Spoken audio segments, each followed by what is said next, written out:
Hello everyone, welcome back to Gossip with Khanak. This is Khanak Ajela reporting. Let's get started with today's topic. Now let us discuss one more story of Raju.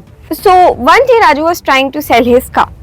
So he clicked a photo and put it online on the e-commerce sites and different websites in order to sell it.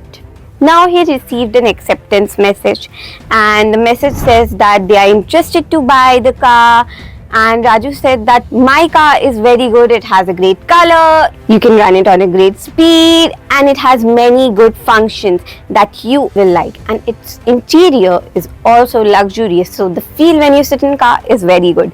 Raju was trying to promote the car and trying to sell it.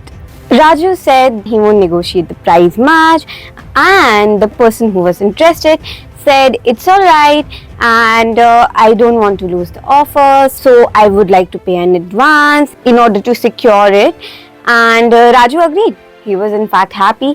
Raju asked if the person can NEFT or RTGS in the amount. The person agreed and they talked about how the person would like to take a look at the car and verify if it's in a good condition and all, and take a look at it before buying and everything. And the person said that let me pay the advance as of now. If I take my offer back and if I don't like to purchase it, I'll take the advance back. And Raju agreed. So Raju said that sure, I'll send you my bank details. You can perform the transaction. After some time, Raju contacted the person saying that I have been trying to refresh my messages and everything since past 1 hour or so, but I haven't received any money. And the person said that yeah, I'm unable to send the money through NEFT and RTGS, but if you don't mind, I will send you a QR code. Just scan it and you will receive the money.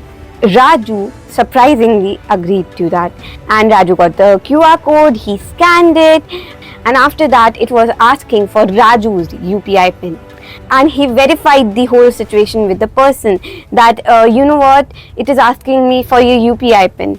And Raju believed him and actually entered his UPI pin.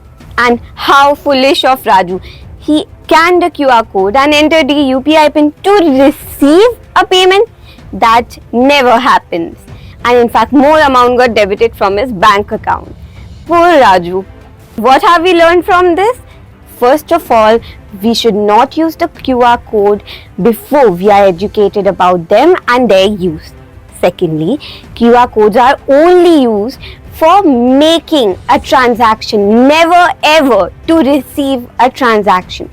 Thirdly, you don't need to enter any UPI pin to receive a transaction. UPI pins are always entered only and only to make a transaction. So keep these two things in mind.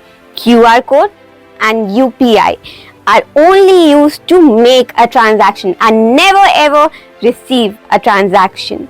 Next thing to keep in mind is that always report such kind of things to your bank in order so they can recover the amount. Secondly, you can report it to your nearest cybercrime branch. And thirdly, you can report it on the government official portal, as I stated before, that is https://cybercrime.gov.in. I really hope that you liked today's episode, and I really hope that you like this beautiful and humorous series that I have started today. We will meet next week. Till then, keep smiling. This will be the conclusion of our today's discussion. To watch more of this content, don't forget to like, share and subscribe my channel, and we'll keep the videos coming.